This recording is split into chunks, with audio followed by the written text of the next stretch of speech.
Hey guys, I'm back with my splatter paint art and it's kind of cool. I'm liking the way this one came out. I will show you how I did this, but first, during part one of this, what I did was I mixed up a little bit of paint, acrylic paint with water, so it was a soupy sort of concoction, and then I threw it on, and then I patted it, and some little splats came out.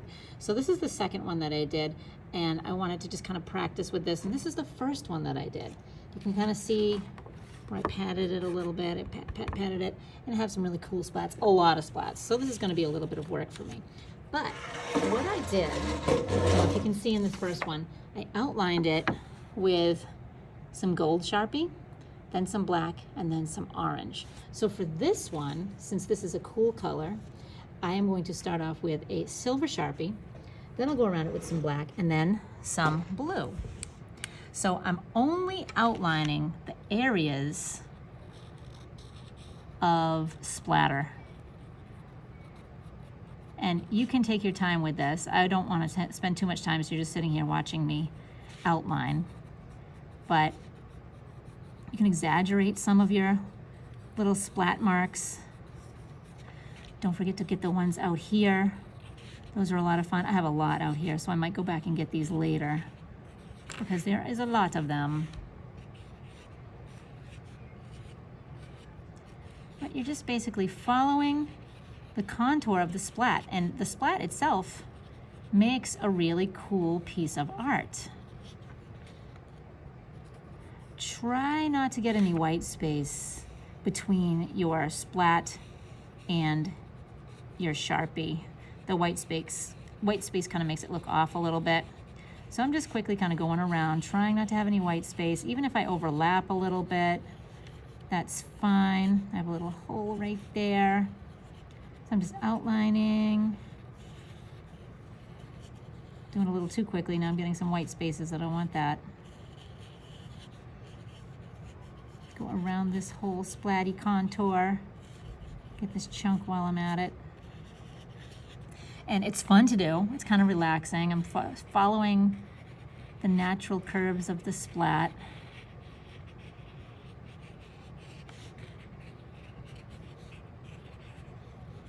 And already it's starting to look a little bit more interesting than it was. So the whole goal is for every step that you take to add something to make it interesting. Okay, I got my silver. I'll go and do these later because that's a bit much, right? I'll get some of the big ones, some of my big splats. All right, so now that I've got my silver done, I'll go in with the black. So I'll put my silver down. I'll take my black Sharpie and go ahead and line this up. So I'm just following the silver line that I made. Trying not to go over it. I don't know if you've ever tried to actually draw on top of a metallic Sharpie, but it looks a little funny, so it's might not even come out really well if you did draw on top of it. While I have this black Sharpie out, I'm also going to outline some of the more detailed things inside of the face. And I'll get to that hopefully shortly. So outline all of these little shapes. And I'm doing this with my elementary class, so I'm not expecting them to outline these as neatly as I am. They're probably going to go as fast as I am. If in the real world, if I had all the time in the world, I would definitely take more time with this and enjoy it more, but for the sake of the video, I am kind of scooting through it, getting those basic shapes, and I've got my black done. So, like I said, while I've got my black Sharpie out, I'm going to just go over some of these lines that I have already drawn in my original picture here. So I'm going to go ahead and make these a little thicker, make them stand out a little bit more, get that pupil, go down to the cheek, but I'm going to stop when I reach where my paint splatter ends. I'll just make that black. That lip is a little funny, I don't love it. but I'm dealing with it.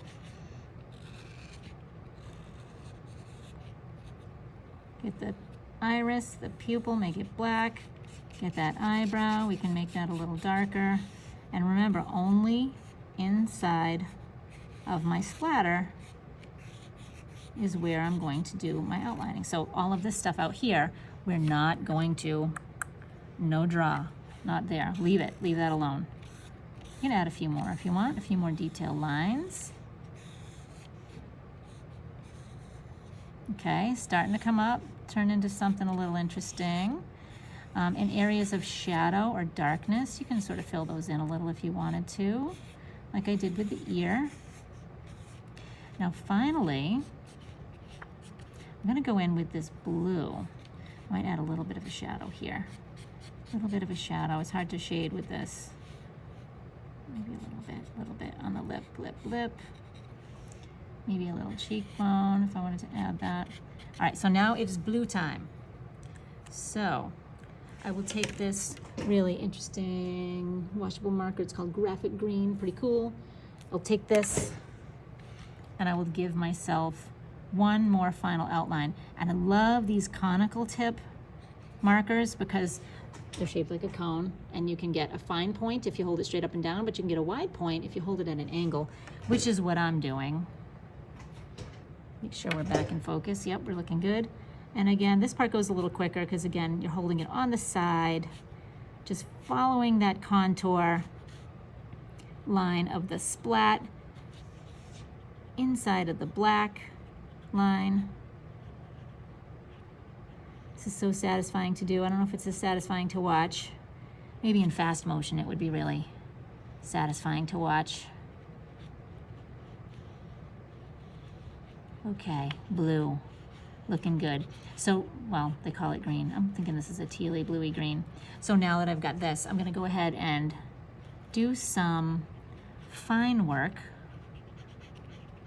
where shadows would be. So I'm gonna do a little bit of outlining on the side of the nose, maybe the nostril, definitely that upper lip, little shadow under the nose maybe, a little bit on the bottom. Ooh, my marker seems like it's dying, which actually looks good on that bottom lip.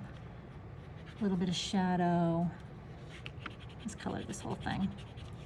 A little shadow here, here. Oh, you know what I forgot to do? The eyelashes. I'll go back and do that.